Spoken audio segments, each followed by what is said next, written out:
Unamwekea namna hii, lakini vidole viwili nenda kwenye kidevu chake, alafu huwa tunatengua shingo namna hii.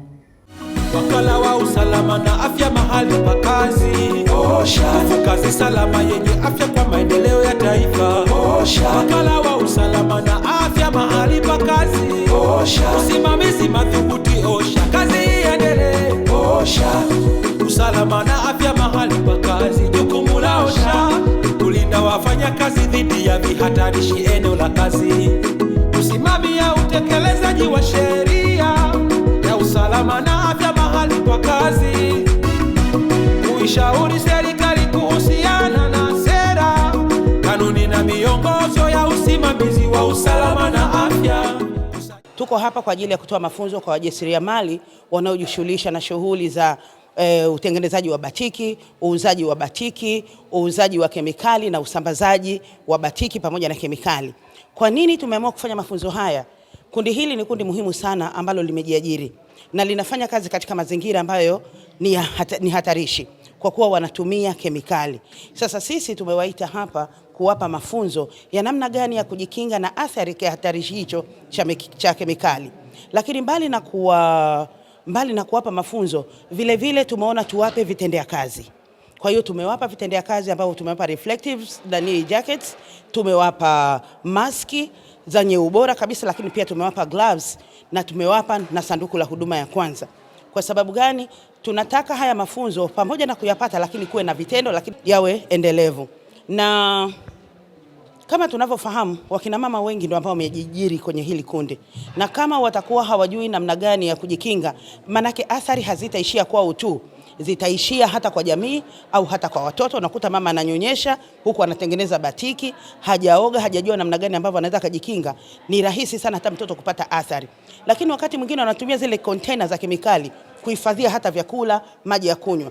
Kwa hiyo sasa sisi tumeona tuwaite hapa, tuwape haya mafunzo, tuwape vifaa kinga ili waendelee kujilinda na kuendelea kulinda nguvu kazi, lakini uzalishaji uwe endelevu. Lakini kwa nini pia? Kwa sababu tunataka waanze kuwa rasmi. Hili kundi likishafahamu umuhimu wa kujikinga, maana yake litaongeza ile quality na competitiveness, kwamba tayari wanaingia kwenye soko la ushindani kwa sababu wanauelewa na bidhaa zao zinakuwa na ubora, lakini vile vile wanaweza sasa kuongeza hata kipato cha familia, na kipato cha familia kikiongezeka, pato la taifa linakuwa. Leo tumegusa kundi la wajasiriamali hawa wa batiki, lakini tunagusa wajasiriamali wa makundi yote, na rai yangu ni kwamba watumie vifaa kinga, na sisi OSHA tupo kwa ajili yao kuhakikisha kwamba wanakuwa salama, na tupo kwa ajili yao kuhakikisha kwamba uzalishaji wao unakuwa endelevu kwa manufaa ya taifa letu.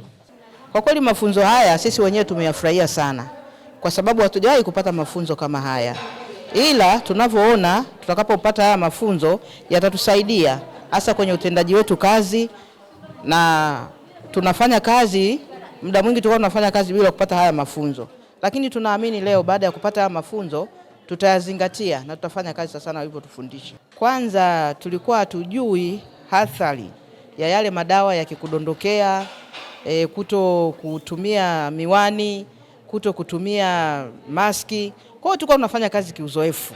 Tunatumia gloves, tunajikinga kidogo tu, lakini leo tumeonyeshwa mpaka vifaa vya kuvaa, kila kitu. Kwa hiyo yatatusaidia sana, na hivi vifaa vitatusaidia kwenye kazi yetu. Tumefurahi kuletewa mafunzo haya kwa sababu yanatufunza na kuzidi kutuimarisha kama sisi vijana, na pia tutakuwa imara kwenye kazi zetu za kila siku. Tulikuwa tunaomba mafunzo haya yawe endelevu, yasiishie hapa. Mimi kama mjasiriamali natumia vikingia kwa ajili ya kujikinga.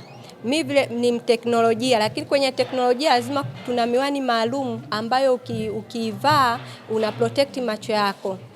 So kwa kupitia hicho umuhimu upo sana, kwa sababu kama OSHA ilivyo na kauli mbiu, afya ndio mtaji wako. Mtu akiumwa hataweza kufanya kazi. Kwa hiyo kwa kupitia huo mtaji, akiwa na vikingia tiba, ataweza kujikinga na ataweza kufanya kazi vizuri na kupunguzia taifa mzigo wa magonjwa yasiyotibika ambayo ni endelevu. Na tunaomba OSHA endelee kwa makundi mengine, isishie kundi hili, tuendelee. Kuna makundi mengi sana ambayo yanahitaji haya mafunzo.